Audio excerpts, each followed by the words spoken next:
କରିକିରି ନିଜ ମାଙ୍କର ଯାହା କିଛି ଆମେ ଶରଣେ ଆଣିବାକୁ ପଡୁଛି। ଆମ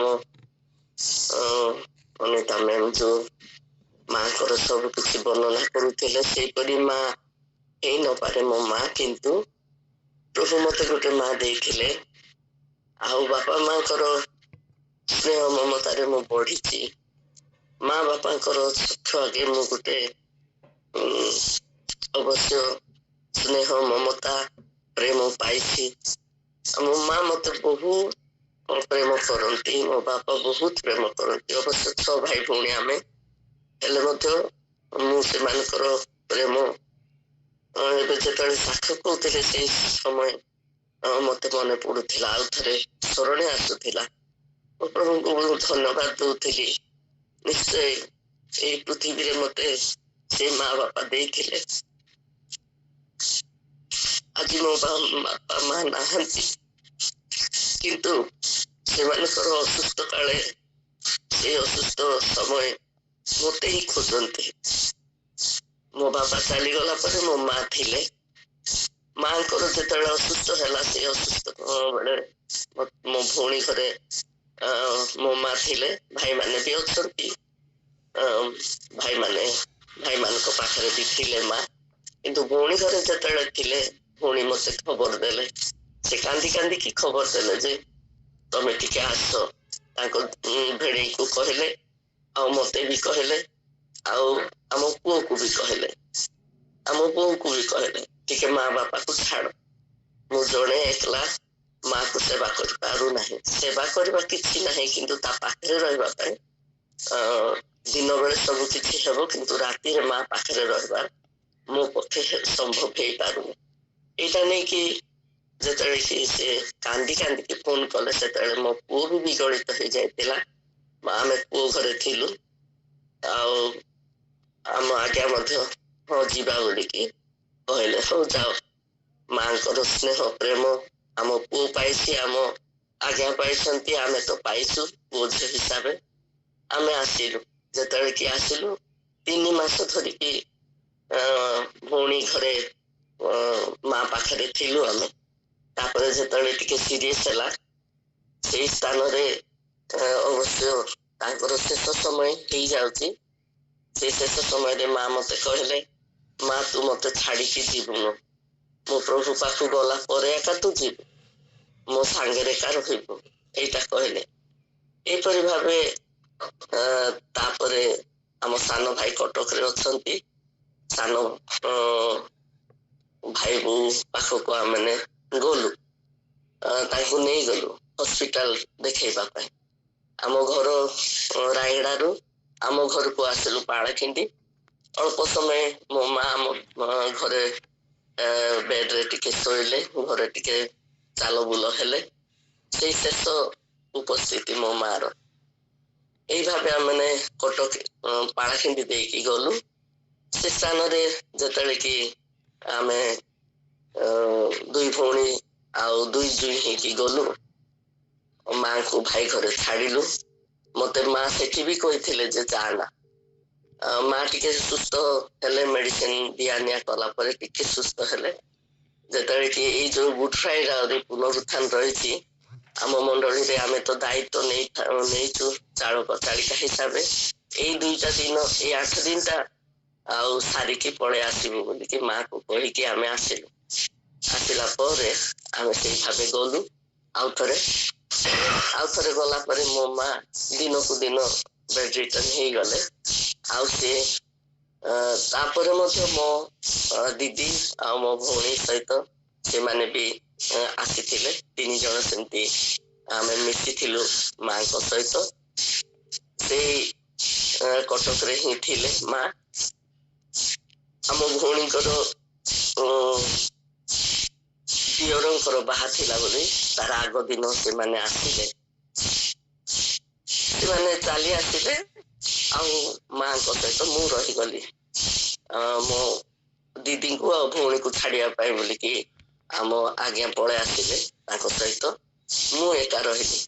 ସେତେବେଳେ ମାଙ୍କୁ ମୁଁ ଦେଖୁଥିଲି ସେମାନଙ୍କ ସହିତ ଶେଷ କଥା कौन कहबी कौन कहूचु बोलिकी माँ को पचारिथिले आम भौणी सेतेबेले स्वामी निमंते आम जो जुई निमंते कहले तांकर मनोवांछा प्रभु पूर्ण करंतु एटा उच्च स्वरे कहिथिले आउ आशीर्वाद कर देथिले तार परे से अचेता अवस्था रे से कथा कहिथिले सेता आखि खोली नथिले किंतु से परिस्थिति रे मध्य से माने गोटे दिन अटेंड करिकि आउ थरे पळे आसु बोली से माने आसिले बाहा डेथ हे जाईची से बाहा सरला परे आउ थरे आसीबा पाई से माने चाली आसिले रायगढ़ पळे आसिले तापरे आमे देखलु मांकर शेष परिस्थिति से बाहा सरी गला से राति रे ही मो मांकर शेष परिस्थिति आम बो आउ तांकर भौणी दुई जन राति 2टा पर्यंत से माने मां को पाखरे बसी थे मते कहले तमे टिके सोई पड़ आमे सोईला बेलू तमे चेता थी मु खाई सारा पर मु टिके सोई पड़ली तापर से माने 2टा बेलू मते 2टा बेलू उठे देले आ से माने सोईबा को गले से माने सोई नांती मु बसीची मु प्रार्थना करूची मु प्रार्थना करूची से प्रार्थना समय रे मते मु बाथरूम गली से माने अछंती मु बाथरूम गली फाटकिना मु जाईकी से बाथरूम जाईकी मते कुआ होची आउ ए साड़ी तू पिंदे आउ म गाधे पड़ बोली कि मते कुआ हला मोर चाल ना आसिला मु पानी टिके ढाली ही पड़ली दांत घसी देली से 2टा अधे हो से तळको सेतियळको मु आउ गाधे पड़ली दांत घसिली बाथरूम जाइए मु पड़े आसिली मु बसिकी प्रार्थना करूची माँ को पाखरे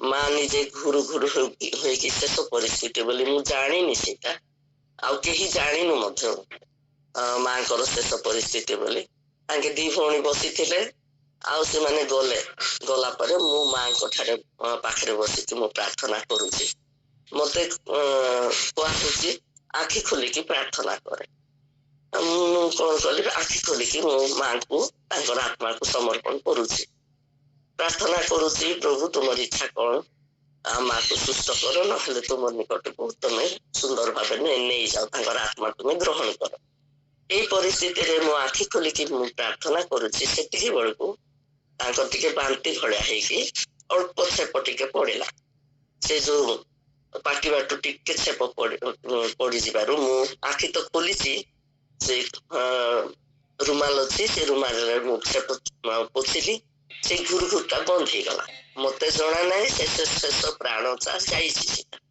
शेष प्राणटा प्रभु नहीं जाइछन्ति मते जना ना मु केबे अनुभूति करिने एटा मांकर जे मते जहा कहिथिले मु शेष होला परे आका मां मो पाखरु जीवु सेटा कहिथिले सेही अनुसार प्रभु मते ताको पाखरे रखिकी ताको समर्पण कला परे प्रभु ताको नहीं जाइछन्ति मु जानिने तापरे मु सेही घुरघुरटा बंद हो गला मो भाई वकील अछन्ति तो तांके उठिकी से कोन लेखा लेखी करूछन्ति प्रताप सिंचाणी कटक रे अछन्ति आउ से तांको पाखकु मु गली ताको पुओ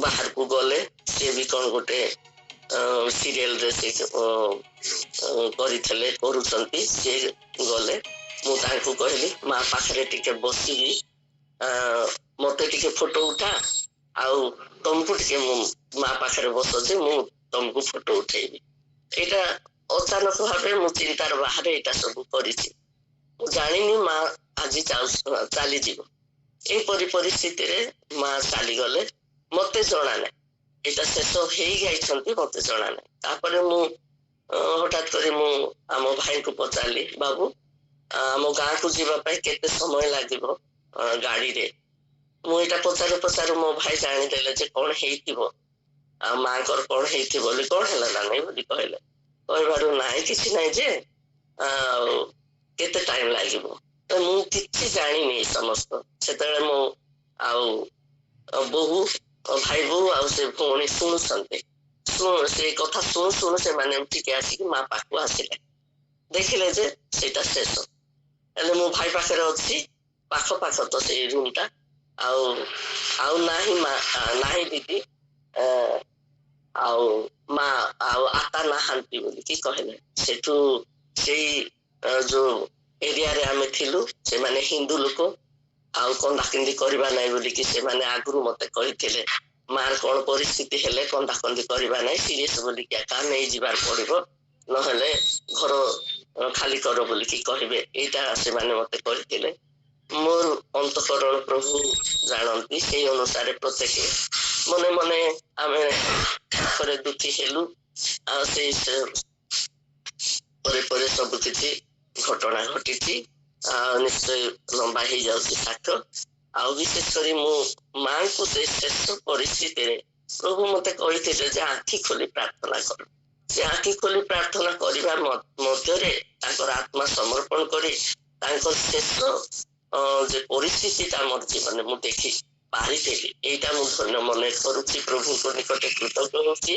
ଆଉ ମୋ ମା ଆଉ 6 ଭାଇ ଭଉଣୀକୁ ଯେ ଭାବେ ସେବା କରିଛନ୍ତି, ଆଉ ତାଙ୍କ ନଣନ୍ଦ ଦିଅରକୁ, ତାପରେ ଗାଁ ଗହଳିରେ ଯେତେ କୁଣିଆ ଆସନ୍ତି ସମସ୍ତଙ୍କୁ, ଆଉ ଶାଶୁ ଶ୍ୱଶୁରକୁ ଏପରି ଭୟ, ସେ ବୃଦ୍ଧା ବୃଦ୍ଧି ହେଇଗଲେ, ଶାଶୁ ଶ୍ୱଶୁର ବୃଦ୍ଧା ବୃଦ୍ଧି, ନିଜେ ମୋ ମା ବାପା ବୋଧେ ବୃଦ୍ଧା ବୃଦ୍ଧି। ମୋ ବାପା ତାଙ୍କ ମା ବାପାକୁ କହିଲେ ସେ ବହୁ ସେବା ଶୁଶ୍ରୂଷା ଆଉ ସେମାନଙ୍କ ପ୍ରତି ଭୟ ଭକ୍ତି ଥିଲା ମୋ ବାପାଙ୍କର। ସେଇ ଭୟ ଭକ୍ତି ମୋ ବାପାଙ୍କର ଥିବା ହେତୁ ମୋ ମା ମଧ୍ୟ ସେଇ ଭୟ ଭକ୍ତି କରିଥିଲେ ଶାଶୁ ଶ୍ୱଶୁର ପାଇଁ। ଆମମାନେ ସେଇଟା ଶିଖିଛୁ, ପ୍ରଭୁ ଆମମାନଙ୍କୁ ସେଇ ଶିକ୍ଷା ଦେଇଛନ୍ତି। ଆମେ 3 ଭଉଣୀ ସେଇ ଅନୁସାରେ ଆମ ଶାଶୁ ଶ୍ୱଶୁରକୁ ଆମମାନେ ମଧ୍ୟ ସେଇ ଅନୁଭବ କରିକି ଆସିଛୁ। ତାଙ୍କର ଶିକ୍ଷଣୀୟ ବିଷୟ ନେଇ ପ୍ରଭୁ ଆମମାନଙ୍କୁ ଏପର୍ଯ୍ୟନ୍ତ ଆଶୀର୍ବାଦ କରିଛନ୍ତି। ତାଙ୍କର ଅନୁଗ୍ରହ ଯେ ଦୟା ଗୁଣେ ପ୍ରଭୁ ଆମମାନଙ୍କୁ ସେପରି ମା ବାପା ଦେଇଥିଲେ। ଏଇ ମଧୁସ୍ମିତାରେ ଏଇ ସାକ୍ଷ୍ୟ ଦେବା ନିମନ୍ତେ ଆମ ମଧୁସ୍ମିତା ଭଉଣୀ ଯେ କହିଥିବା ହେତୁ ମୁଁ ତାଙ୍କର ଚରଣ ତଳେ ମଧ୍ୟ ମୁଁ କୃତଜ୍ଞ। ମାକୁ ସ୍ମରଣ କରିବା ପାଇଁ ଆଜି ସମସ୍ତଙ୍କ ସମ୍ମୁଖରେ 2 ପଦ କହିବା ପାଇଁ ପ୍ରଭୁ ମତେ ଦେଲେ, ଏଥିପାଇଁ ମୁଁ ଧନ୍ୟ ମନେ କରୁଛି। ପ୍ରଭୁ ବିଶେଷ କରି ମୋର କ୍ଷୁଦ୍ର ପରିବାର, ମୋର ପିତା ମାତାର ଯେତେ ସନ୍ତାନ ସନ୍ତତି ପରିବାର ପରିଜନ ରହିଛୁ, ପ୍ରତ୍ୟେକଙ୍କ ନିମନ୍ତେ ପ୍ରାର୍ଥନା କରିବେ। ପ୍ରଭୁ ସାହାଯ୍ୟ କରନ୍ତୁ। ଆପଣ ମାନଙ୍କର ପ୍ରାର୍ଥନା, ଆପଣ ମାନଙ୍କର ସେ ସାକ୍ଷ୍ୟ ଦ୍ୱାରା ମୁଁ ସାକ୍ଷ୍ୟ ଦେଇ ପାରିଛି ବୋଲି ମୋର ଜୀବନରେ ମୁଁ କୃତଜ୍ଞ। ପ୍ରଭୁ ନିକଟରେ ମୁଁ ଧନ୍ୟବାଦ କରୁଛି। ଧନ୍ୟ ପ୍ରଭୁ, ଧନ୍ୟ ତାଙ୍କରି। ପ୍ରେଜ ଦି ଲର୍ଡ। ଆମେନ୍।